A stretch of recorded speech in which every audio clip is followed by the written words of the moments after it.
pretty good conditions, Dally. Perfect. Normally it's pretty blustery out in Casey, but not a lot of wind out there today. No breeze. So North Melbourne going to the right of screen as Max Gawn lines up.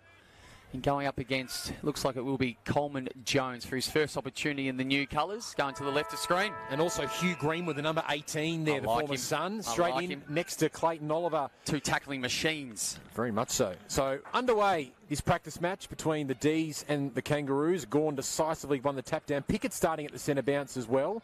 Immediately wrapped up by Phillips. And Thomas using that lovely sidestep to push the Kangaroos forward. Salem met it first but couldn't gather cleanly. Neil Bullen goes back to go forward, sweeps the handball back, but only as far as Turner. Now to Coleman Jones. Greenwood nicely trapped, and Core, he's back in the lineup, and he sends a long ball deep inside 50 towards the goals, and it's just off to the left. But Aidan Core gets the scoring underway, a player who only played the 2 games last year, but nice to see him back out in the footy field. It is great to see him, and a good start by the Kangas, getting the ball in their forward half. Todd Goldstein starting out of the goal square with the support of Coleman Jones in the ruck. So let's see how that combination works. All-Australian from last year, Stephen May, with a thumping kick. And Ben Mackay, almost uncontested in the end, able to take a pretty easy intercept mark. Really developed as a key defender in recent times.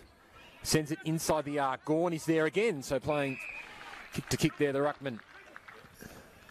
Switches it out towards a 2-on-1 here. Nice spoil on that occasion from Young. And gets the hand pass to Marnie, who's very clever around goal. And that is no exception.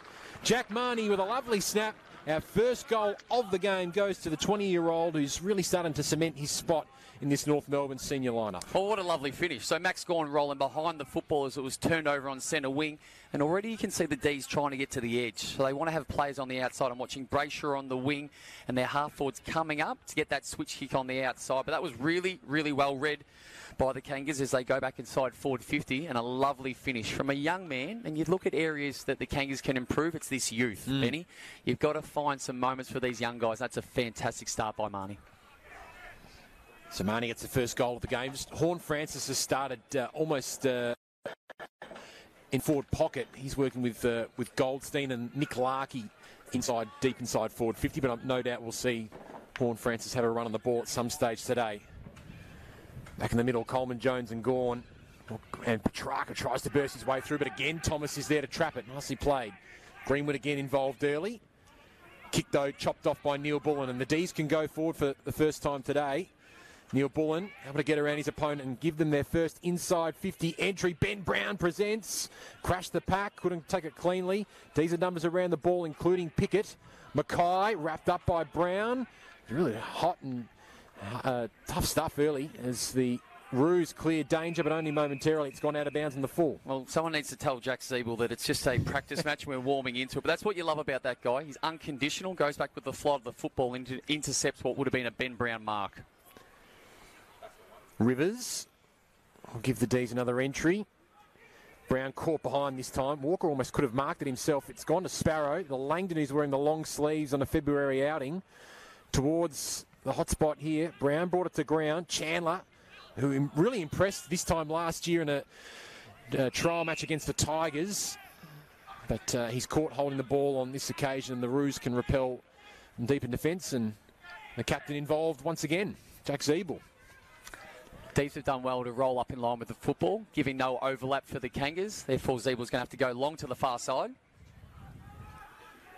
And it's gone out of bounds on the full again. So a couple of unforced errors on that outer side. The D's bring it in through Langdon, who's been terrific since joining Melbourne. He received that kick from Adam Tomlinson as well, so it's great to see him back, Benny.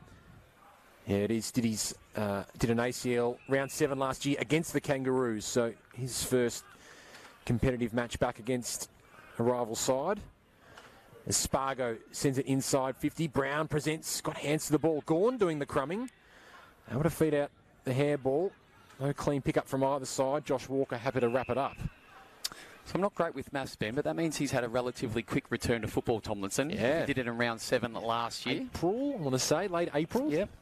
That's a good turnaround. He's obviously been extremely diligent with his recovery. Oh, he's a very fit player as well. We know certainly at the Giants how well he covered the ground playing as a wingman. Now he's gone to the D's and really making an impact as a key defender. That's another kick that's gone out of bounds and the fall from the Roos on that outer side. Just struggling to get it out of their defensive half. They are trying to be a little bit cute, but the D's do have extra numbers behind the football, one of those being the ruckman sitting behind the footy and Max Gawn. So they've got to just get their balance and get their structure in front of the football as well, the Kangas. Rivers, well, in the end, didn't quite have enough on it to get to McDonald, but Neil Bourne is there waiting to try and snap it. Zeeble, last line of defence, clears towards a one-on-one. Salem legally got rid of his opponent in Taylor, according to the umpire. So Salem can continue this trend of repeat entries for Melbourne. McDonald caught behind, but he's able to raise up and take a strong contested mark, and we'll have Melbourne's first shot on goal. Well, I love that forward structure there. You had Ben Brown coming to the near side, almost as a dummy lead, trying to draw his opponent out to create a little bit of space. As they come forward, this is what McDonald does really well. You go back to what he did last year, where he found his best form again, his ability to launch at the football. It's such a difficult matchup. He does it in the air, and we know he can do it at ground level, and a good opportunity for him to get the D's first. 33 goals last year, Tom McDonald.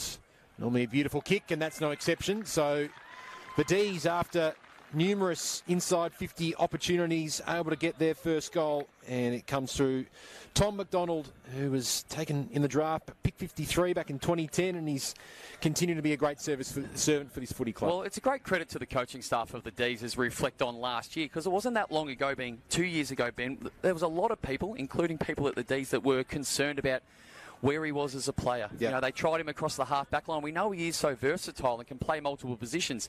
He almost became that fill-in man, but didn't have his own position. But what we saw last year, and this is where it's credit to the D's coaching staff, they found him a position.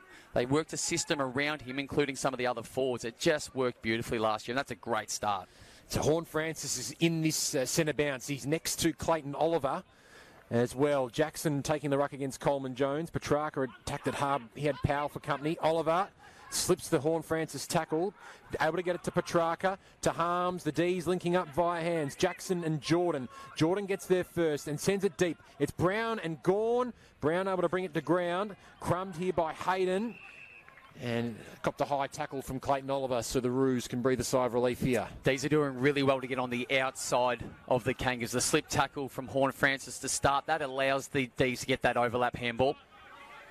12 games so far in his career, Kyron Hayden. That kick's fallen short of his intended target. Larkey good enough, though, to retreat to Scott, who snaps it around his body.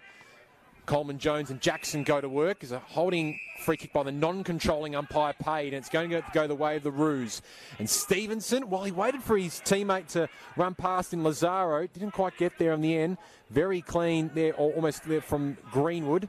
Allows the Roos through Powell and Core to set themselves up. The kick from Core set Marnie a task, but he was up to it. Beautiful handball to Stevenson. Inside 50. Larkey going back with it. Doesn't quite get to him. Zerha here one-on-one with Salem. Larkey copped a high tackle from Hibbard, according to the umpire. And Larkey, who had a terrific 2021 campaign, can have a set shot. It was good play by the big fella. Maybe a little bit fortunate as he went to pick that football up. Not sure if he kept his head down for a fraction longer to draw that free kick, but it's a long way down for the big fella. But some good passages of play. You talk about waiting for that overlap handball. That's your opportunity, particularly for your Stevenson. Just take the ball and go. That's what you're really good at. Put the D's defence under some pressure. 3 goals in North's intra-club last week, Nick Larkey. Normally a beautiful kick. And he's dead straight on this occasion. So North get their second. And Larkey, after a 42-goal 2021 campaign, gets his first in this practice match. Amazing that he's looming as this real presence, this potent presence inside 50, and he was taken with pick 73 5-6 years ago. And what I love about his kicking style, it's simplistic. Yes.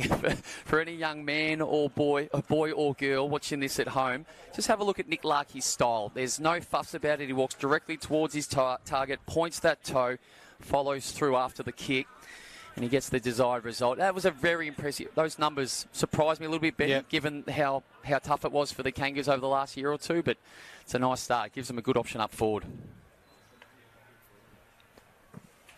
Gawn and Coleman Jones. Gawn decisively down towards Oliver, but bumped off it there by Powell. To Coleman Jones. He started this game in the ruck. He's kicked forward just over the head of Bowie and Marnie, but Marnie's got pace, as does Salem. Marnie keeps it alive. Salem able to ensure the Roos can't gather some momentum.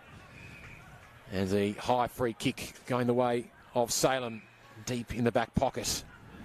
And a terrific 2021 season, Salem, including a great grand final performance as the premiership captain takes another contested mark. How about this man's finals campaign last year? Pretty good. Not too bad. Set a standard for himself. Hoping for Ben Brown. The D's again able to bring the ball to ground. Pickett was there, but nicely picked up by Powell to Horn Francis, who kicks inside 50, just over the head of Zerha. And Tomlinson able to meet it and see it over the line. Adam Tomlinson. 160 AFL games, Tomlinson, 140 with the Giants. This will be his third year with the D's, but essentially it's sort of 1 1/3, considering that he missed 2/3 of last season due to that ACL injury. Coleman Jones from the stoppage. There is Tomlinson marking last line of defence. So just look at this matchup with Coleman Jones going in the ruck against Max Gawn. Goldstein still playing out of the goal scorer. Whether this is a tactical, whether this is just a trial to see how that balance works. You know, Todd Goldstein probably isn't at his level even last year that he was 3 or 4 years ago where he was the All-Australian ruckman, but he's still a fine player. I think sometimes we look over that next group of really good ruckmen because we get drawn to Gawn and Natanui and it may be a Grundy as well, but I don't mind so far Goldie out of the goal square. Stevenson hoping for Powell. Oliver right in his tail there. Both players lap it up. And holding the ball is called. So North Melbourne can again send an inside 50, but the D's have had ample time to get numbers back. This is Powell. Hoping to try and spear it in towards Zerha. Ball travels over the back. Marnie again. Wonderful pick up and spin in the one motion. Forces it over the line and out of bounds. Because you mentioned Coleman Jones before. He really was... Well, the consensus externally was that he was brought in to give them another forward target with Goldstein ruck. But if he can sort of hold down a ruck position with Goldstein certainly closer to the end of his career than the start, it'd be really handy for David Noble on his side. Absolutely. Hibbard clears. McDonald and Josh Walker. Pounced on by Mackay. High right foot kick goes out of bounds on the full. So there's a couple of plays I'm interested in. The first one is Pollock on the near side. He's going up against Brayshaw. We know the contract that he had going back 3 or 4 years ago. We know that he's been delisted and then re-rookied. Where does he find his best football? Is it still on the wing? Is there another possibility for him to play somewhere else? Josh Walker threw it away according to the umpire, and the D's will take the advantage. Tom McDonald. Kick forward, not clean off the boot. And Kane Turner able to mop up. And a clever little kick to Walker in the end. That was Josh Walker to Patrick Walker. But Hayden is put under the hammer by Alex Neil-Bullen, who forces a stoppage. One holding the ball on that outer side, but none forthcoming. And Neil-Bullen was one of the great stories of Melbourne's premiership success last year. Terrific, consistent season. Free kick going the way here of North. He really went from a role player to being a role player with an impact, didn't he, Yes. Neil-Bullen last year? Like a lot of them did, and clearly when you're winning games of football, you play your role and you accept it, but he executed it beautifully. May went up high, and Hibbard copped the Falcon behind. Before that, though, there was perhaps a free kick, and we'll be going against Larkey in the way of May. All the play on the far side. We've got Pollock and Brayshaw. Well, it's gone the other way. Take that back. But it's been reversed. So Larkey will now give the Roos another forward entry. Zerha with Smith one-on-one, the two number 44s, and Joel Smith thumps it through for a minor. The other one to keep an eye on, Ben, as we try and work out what North Melbourne are, it's the first time in about 10 years Robbie Tarrant hasn't been in defence. So he's been a pillar. He's done a lot of that work by himself. He's been a leader of that football club for a very, very long time, sets a high standard. So for the first time in a game situation, the Kangas try and work their way through not having a Robbie Tarrant player there. A lot of responsibility on Ben Mackay. And there's Josh Walker as well. And we noticed this yesterday. I did the Essendon Bulldogs game with Brendan Goddard, and he was talking about a lot of other clubs playing copycat with the D's and how they used, Jake Lever or Stephen May as that almost a wicket keeper, playing deep in defence all the time. And it looks like Ben Mackay was doing that on that occasion. Do you expect that to be a trend, that we'll see that last line of defence being used by a lot more teams this year? I think the thing you need to be careful of, if you try and model yourself on Melbourne, you need to make sure you've got a Stephen May type that can can roll off at the right time, but is as good as anybody one-on-one. If you want to have a Jake Lever type who is so smart, Jake Lever is brilliant at recognising that his opponent's gone into an irrelevant position, and therefore he rolls off. But if you don't have those style of players, whether it be by physical attributes, but also the knowledge of the game, you can actually catch yourself out trying to be something that you're not. But what I like about the Kangas behind the football is they're still one-on-one. They've just got goal side depth. Yep. Nice hands there from the D's. Jackson to Jordan to Pickett, and he's got ample speed. And through the middle of Casey go the D's, and Jordan has Ben Brown working hard. And you'd almost back him from here, Brown, but he sees teammates working hard further field. And James Harms has found some space and can line up for the goal. Well, that's just beautiful ball movement. That is really, really difficult to stop. The only way you can stop that, Ben, has got to be at the source. Coming from the forward 50 of the Kangas, you can't allow the D's to get goal side and run straight through the middle of the ground. I want to see more of Cozzy Pickett getting that ball, tucking it under the arm and taking the opposition on. It is electrifying. He was excellent last year. Cozzy Pickett is playing as that forward. As Harms keeps it low, doesn't keep it straight. That's Melbourne's first blemish on the scoreboard. Yeah, Pickett was electric around the goals last year. We've seen him play a little bit further up the field so far. If he can use that speed, it's going to be must-watch footy, the D's, this year. I still think he's a forward. A lot of players coming into the competition will start forward and always want to get into the midfield. I think Cozzy Pickett is a pinch hit in the midfield, but he's just a genuine forward that just causes headaches. Mark taken by Larkey. That kick came from Young, though, and Larkey trying to link up here with Bergman. It's Miller Bergman, the draftee from last year, but Salem again, right place, right time. Bowie. 7 games and he's got his flag next to his name. How nice is that? The only problem is, where do you go from here, Ben? If you played 7 and you get a little dangler from it. He's an exciting player, though, Jake Bowie. He really worked hard for Casey in the VFL to earn his spot. And was a key part of that premiership lineup. Doesn't it show the depth of the D's as well? To be able to bring somebody in after that amount of games and have trust in them on grand final day and performed.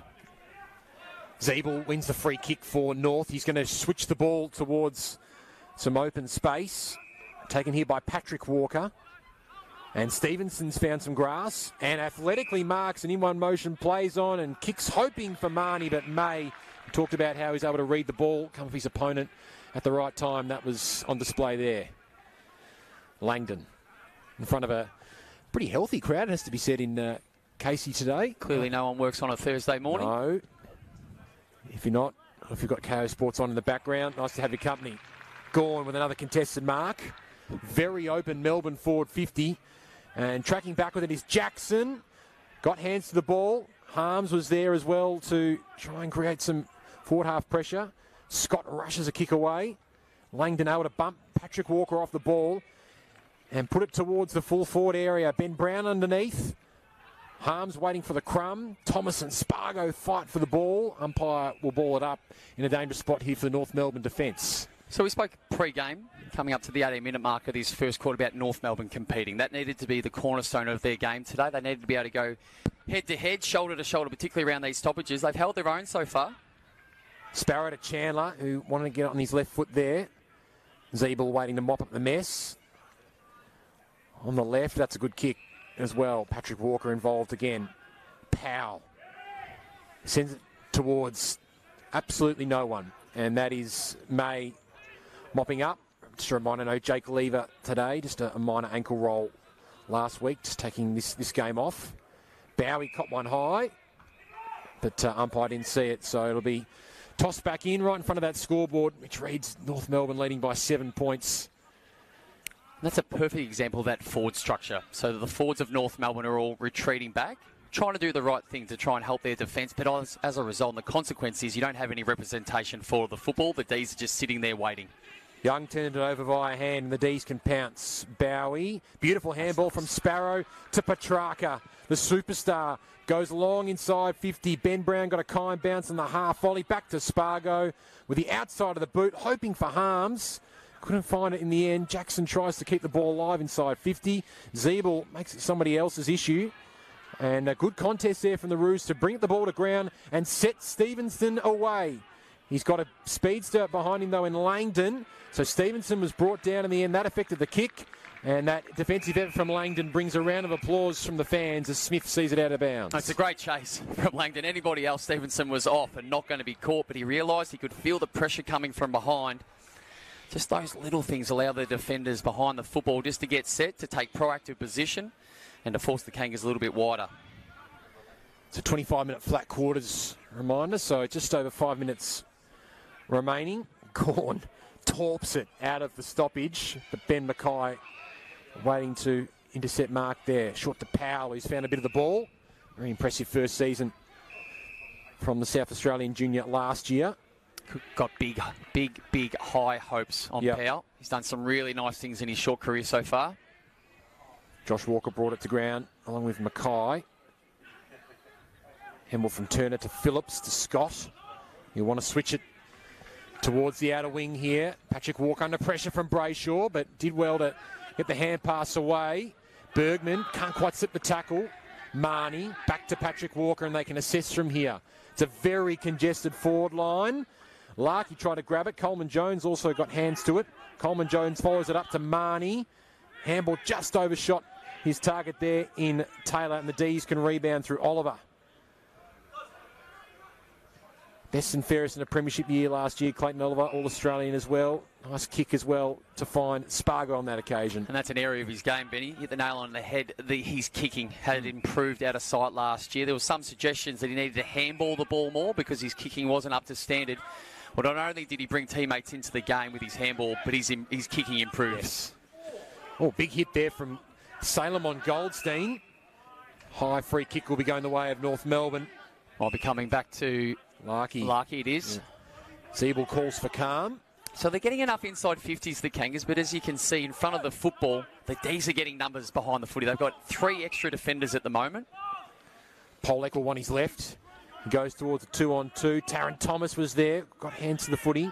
Rivers to Gawn to May. Hoping for McDonald. Doesn't quite get there. Intercepted by Polek. Who can have another crack? But there's a lot of red and blue jumpers in that defensive 50. They've got 17 in defensive 50. So good luck marking this, and particularly if Max Gawn's in the vicinity. Marnie almost pinched it. Horn Francis, a little hand pass out there. Taylor brought down. Zerha on hands and knees. Feeds it out to Phillips. Back to Scott. He gains some territory. Goldstein in front. May able to bump him out of the ball. Great tackle from Thomas. Stevenson on the left, around the body, just off to the right. The Roos continue to pepper.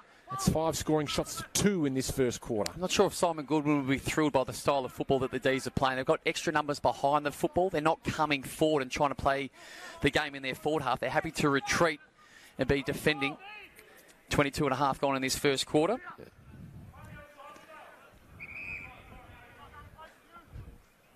May hoping for Salem. Gosh, he set him a task. And Taron Thomas, unfortunately from a North Melbourne perspective, interfered with illegally on Salem there. Thomas is an exciting prospect for North Melbourne fans, isn't he? Extremely. He's one of the young group coming through. You try and find where the growth's going to come from the Kangas. Well, he's one of those. Ability to hit the scoreboard, 24 goals from 21 games last year. As he's brought down by Salem, who gives Thomas some of his own medicine after seconds beforehand, copping on himself. It's the X factor that Taron Thomas brings. Yeah. It's the unknown about which way he's going to turn and how he picks up the football. He's so creative. Horn Francis, nice little handball out. Taylor brought down by Rivers in the end. Trent Rivers, one of a number of WA draftees onto this Melbourne side, most notably Luke Jackson won the 2021 Rising Star Award last year. Goldstein and Gawn. Gawn won it down, but only as far as Young. D's accelerating away from the stoppage, and Petrarca is executing that kick to perfection to Jackson. They're so exciting when they get on the outside. Jackson to Spargo, needs a kind bounce. Might go off the deck himself. Charlie Spargo! A pre-season highlight, if you don't mind, from Charlie Spargo. Kicks it off the deck, and the D's get their second of the game. Well, it's coast to coast. That's the second time we've seen the D's go from their defensive 50 coming out the front of the stoppage again, Ben. That is just so crucial. A clean exit coming out the front puts so much pressure on the structures and also the one-on-ones of those defenders. Was that deliberate? We're going to pay everything today. Of course. They've had a summer of working on this. Let's say that was absolutely deliberate. But it's the ability to get the ball into that forward half, take those one-on-ones. And once again, you speak about those role plays. We touched on Neil Bullen earlier. Charlie Spargo is so appreciated internally for the work that he does defensively as that small forward. And every now and then you pop up and you're allowed to kick a goal as well. We saw it last year, and that was just a lovely finish from a talented young man. Yeah. How electrifying are they? How fast are they on turnover or coming out the front of that stoppage? So if you're the Kangas, the message would be for that midfield group, you need to keep the D's goal side. Yep. They cannot come through the front of a stoppage clean like that. Jackson down to Oliver, and here they go this time from the centre bounce. The Star accelerates away, hoping for McDonald, and in the front, in the end, Brown comes through, and arms fully raised, clunks the contested grab, and we'll go back for this trademark set shot technique. Let me just add another layer onto that, Ben. It's extremely easy to say, particularly up here. It is so difficult to execute. Of course. When you've got Clayton Oliver bursting out of a centre square bounce, putting out in front of Ben Brown, who's got the longest arms in AFL. It is easy to say, very, very difficult to stop. So we know this long run-up from Ben Brown, which has been so effective for many years. 25 goals last year, 9 times he kicked 2 goals or more from his 13 games. And perfectly executed. So the D's hit the lead in Casey as we tick towards the end of the first quarter. Melbourne lead by 4 points. So we've got our time running up here, but I'm just looking at the scoreboard on the outer side there. They might be stopping after goals. So there's 2 minutes 34 on the scoreboard left at the moment on that outer side. So we'll keep an eye on the siren. But the fact that Ben Brown was able to come in the back half of last year, Dal, and have such an important impact, kick 3 goals in the grand final, just would have been so pleasing for him after such a few tough years at North Melbourne. Absolutely, and also how pivotal he was to North Melbourne. The idea that he was getting moved on, or there was a conversation that this may not be the best place for you. Yep. The acceptance of role, it took him a while to get in there. They were really trying to work out what their best forward line looked like. Were they too tall? Yep. But they eventually worked it out with Wiedemann being the one that got squeezed out. Petrarca, Oliver, Sparrow, so there's a lot of open space in front of him. The Chandler, who won his left side here, shrugs the tackle, has a good look at the goals, and the D's have 3 on the trot. I think we saw that towards the end of the third quarter not that long ago, didn't we? Yeah, we did. Just bursting out of that centre square bounce. Petrarca was there just in case the handball was needed. That's the responsibility of the midfielders as we have another look at this. So there's Petrarca. Greenwood's drawn to him to put that tackle on. There's Oliver to clean up. Look at Petrarca's follow-up. Yes. So he was in that initial contest. He was brought to ground by Greenwood. Look at the gap he's put on Greenwood. That's the power running, getting forward of the football. That's just far too easy.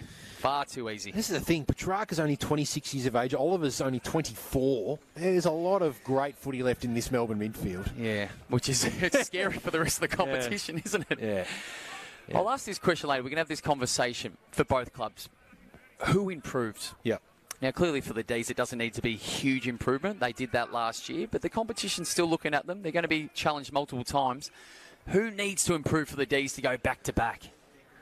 He just wondered, and we mentioned him before, who brought the ball inside 50 was Sparrow. He's having a good run in the centre bounces already, so if he can lift his output, he might be a key plank in this Melbourne back-to-back premiership defence campaign. It's a free kick for a high tackle here going the way of the Roos, and they finally get a chance to breathe. It's been all Melbourne essentially for the past 5 minutes, really.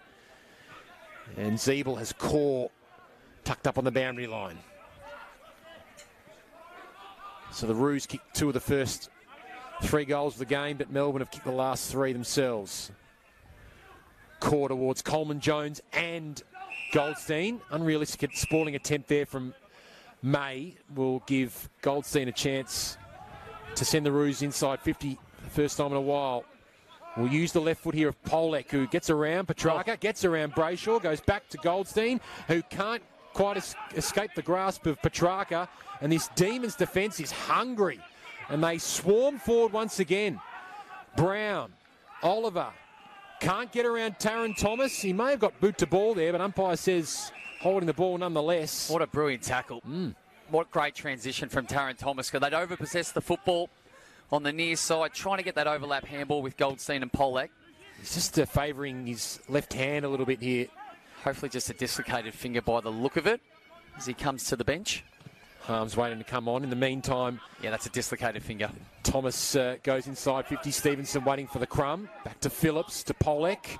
Fumbled just at the wrong time. Horne-Francis. Terrific smother from Neil Bullen. Great follow-up tackle from Horne-Francis.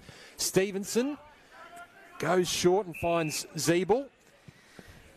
Oliver just coming to the bench, wincing a little bit in pain, just favouring that left arm. Well, it's definitely a dislocated finger, yep. But the way he's reacting to it, it's probably like you and I getting a scratch. It hasn't phased him too much. He's too tough for that.